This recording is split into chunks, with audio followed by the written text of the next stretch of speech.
Bien, vamos a hablar de lo que es somatización o trastorno psicosomático.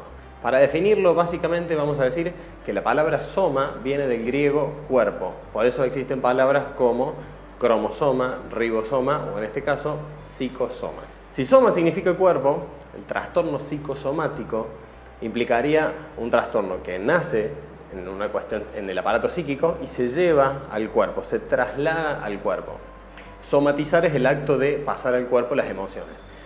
Hay una pequeña diferencia que está bueno hacer, que no es lo mismo somatizar que tener un trastorno psicosomático. Los dos constructos tienen una diferencia que es la elemental, que es la gravedad de los síntomas. Por ejemplo, si yo tengo una discusión con un amigo, por ejemplo, probablemente me haya quedado con mucha tensión muscular. O si tengo que enfrentar una entrevista de trabajo que me pone muy ansioso, posiblemente tenga acidez. O si tengo que atravesar una situación que me levanta mucha ansiedad, posiblemente tenga palpitación o taquicardia. Estos son ejemplos de somatización. Sin embargo, un trastorno psicosomático implicaría una persona que todas las situaciones que le generan algún tipo de movilización emocional las lleva al cuerpo.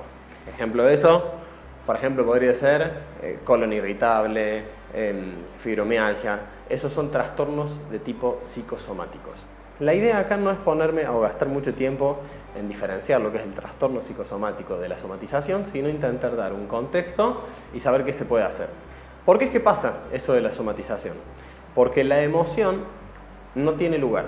¿Qué quiere decir que no tiene lugar? La persona no hace contacto con la emoción y la puede descargar poniéndola en palabra, sino que lo que termina pasando es que se la lleva al cuerpo justamente porque no tiene, como quien diría, por dónde salir.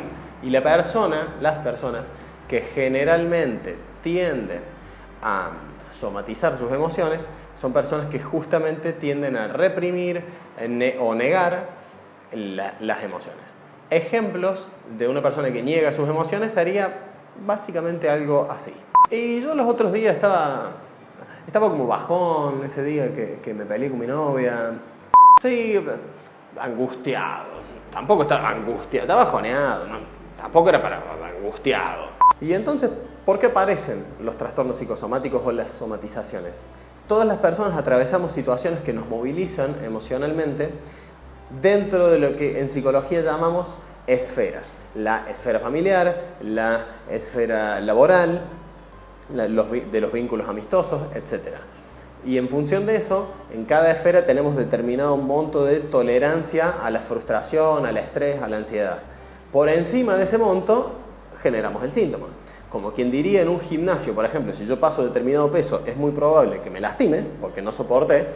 Psicológicamente funcionamos igual. Por ende, una persona que atraviesa situaciones de mucha ansiedad en alguna de esas esferas que nombré recién, posiblemente termine desembocando, si tiene la tendencia a somatizar sus emociones, a trasladarla a ese lugar. Ejemplos de este tipo de situaciones son, por ejemplo, exceso de estrés, discusiones muy grandes, presiones familiares o laborales, entre otras. Ahora bien, ¿qué se puede hacer entonces? Yo tengo la tendencia a somatizar. Bien, ¿qué puedo hacer con esto? Me doy cuenta que me pasa. Bien, en primer punto, hacer contacto con tus emociones. Tomarte el tiempo de preguntarte qué es lo que estoy sintiendo, ponerle nombre, por qué creo que lo siento y recordarme esto.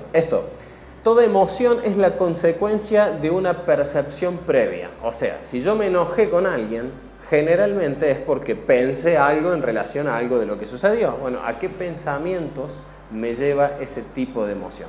Entonces, hacer contacto emocional conmigo es un primer punto. Punto 2, poder hablar de esto, ponerle palabra, poder decir, lo que me pasa es esto. Es decir, esto es lo que me sucedió, esta es la emoción. Crear vínculos en donde yo tenga la libertad de poder hablar y que se me escuche y se me valide es de gran importancia en este momento. Otra situación en donde pasa lo mismo también puede ser con un psicólogo profesional. Punto 3, aprender a relativizar. Relativizar implicaría que muchas veces enfrentamos una situación y nos parece que es muy grave. Y de repente aprender a relativizar implica decir, no sé si es tan grave como yo la estoy sintiendo. Relativizar en el punto sano implicaría eso. No implica negar que me dolió.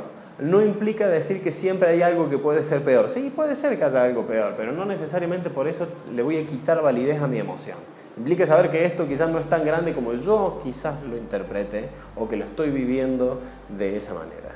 Fíjense que siempre la manera en la cual le damos lugar a una emoción para que aparezca, para hablar sobre eso, para hablar de qué nos generó esa emoción, tiende a generar un gran alivio en nosotros y a que ese monto de energía no pase al cuerpo en un síntoma que nos cause un deterioro en la salud.